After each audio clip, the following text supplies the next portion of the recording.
Well, today I will explain you the chapter 1 of civics of class 7th NCRT. The name of the chapter is on equality.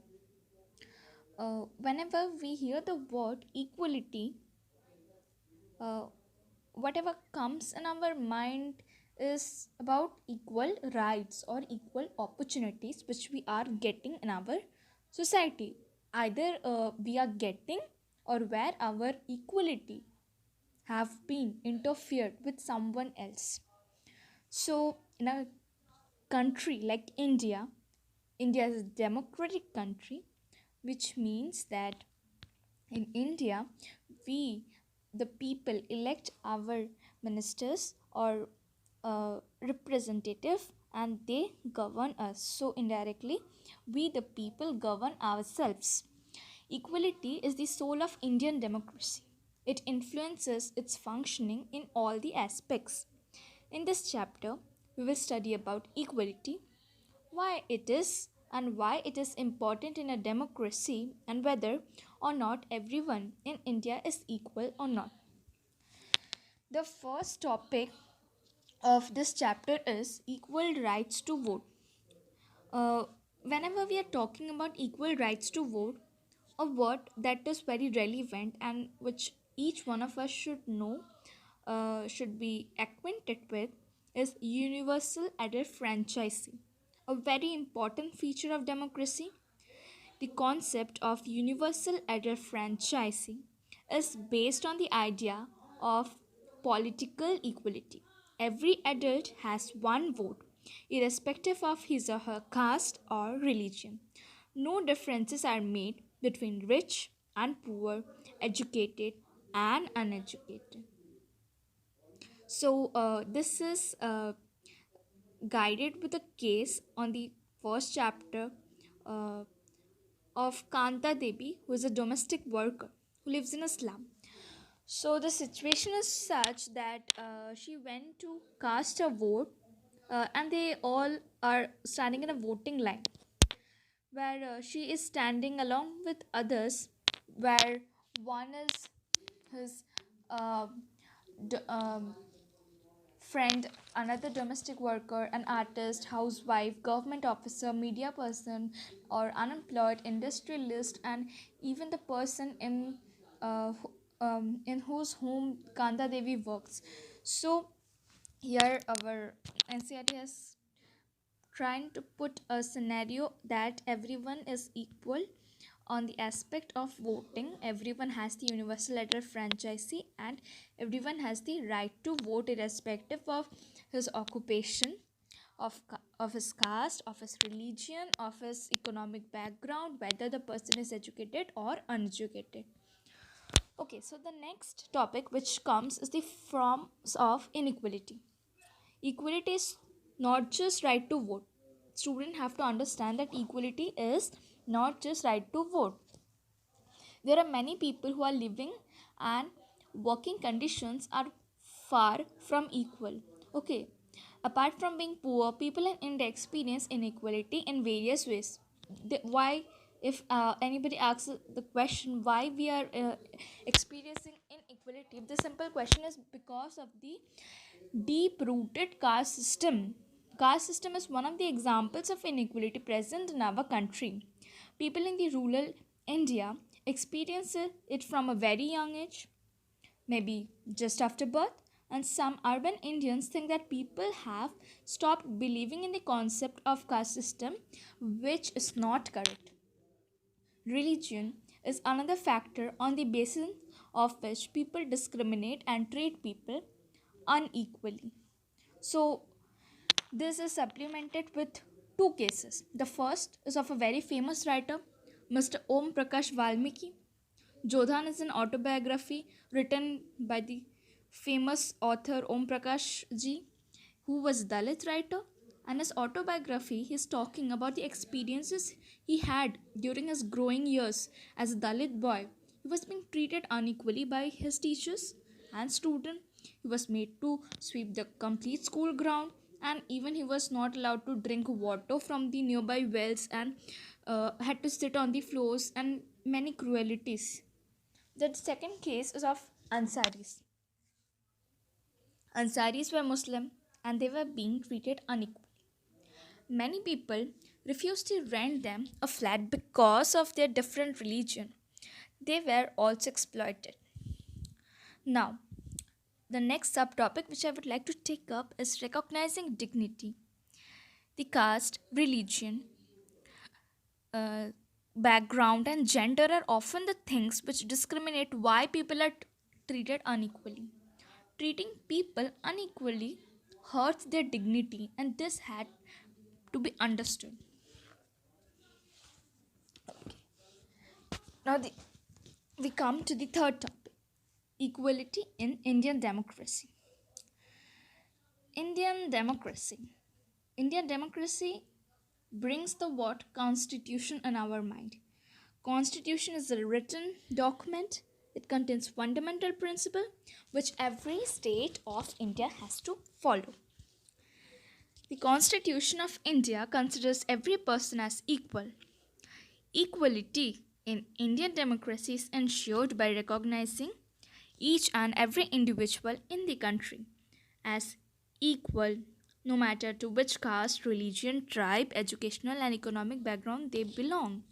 Earlier, no law existed to protect people from discriminating and the ill treatment they receive. Now, there are several laws that work to see that people are treated with dignity and as equals. By the provisions, the Constitution include number 1, every person is equal before the law. Number 2, no person can be discriminated on the basis of their religion, caste, place of birth, etc.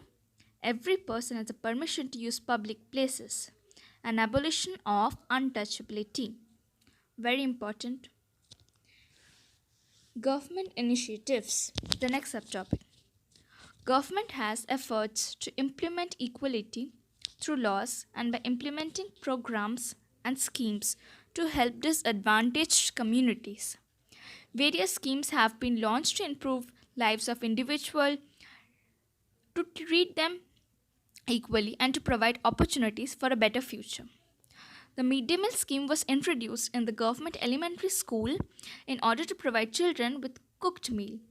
Now, a very important fact which we have to remember is that when was the first midday meal introduced and in which state? So, my dear friends, it was the year 2001 in Tamil Nadu. This resulted in increased number of enrollment and regularity of students' attendance in schools.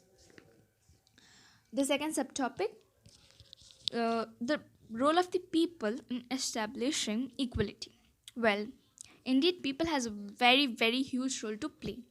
In spite of government programs and schemes, incidents showing people treated unequally. So, this is because attitude changes very slowly.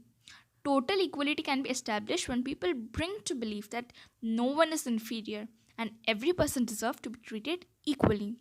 Establishing equality in a democratic society is a continuous struggle in which individuals and communities both need to contribute. Now, the next topic is the issues of equality and other democracies. The country which has experienced similar type of undemocratic situations is none other than United States, because there are many undemocratic countries around the world which have been struggling with the issue of inequality.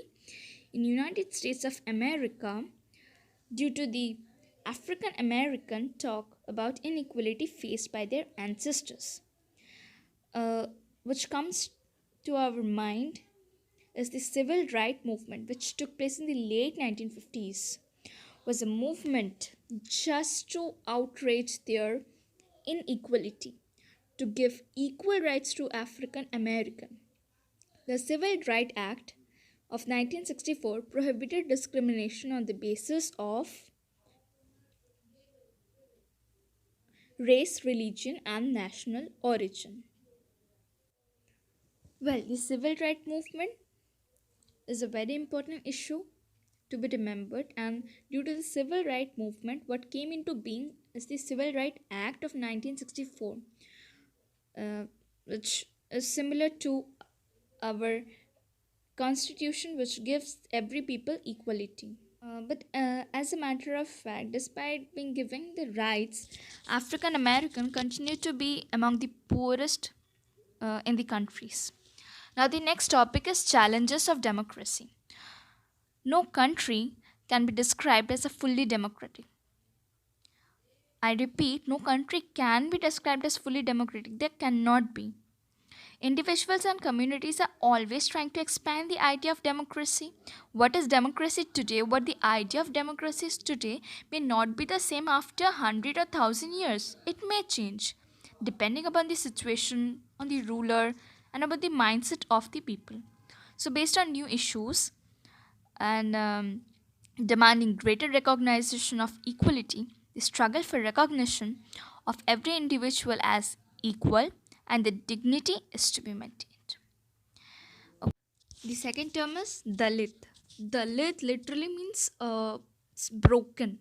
So it is used to address the lower caste people of our country when there was a lot of deep rooted superstitions and all that things, but it existed many years before the time, and now it is on the verge of extinction, which is a very good news. Now the next term is dignity. It is equality of being worth of honor or respect. The fourth word is constitution. So as explained earlier, it is a body of fundamental principle which every state has to follow. Fifth term, equality. Equality means being a state of equal, saman adhikar, same rights, same status. Next word is democracy. Okay, democracy, the concept of democracy, as I explained, will change or may change. But now, the definition of democracy is it is a system of government which eligible citizens to participate in an equal voting to elect their representative or select their representative. Thank you. That's all in this video. In the upcoming video, I will explain the next chapter.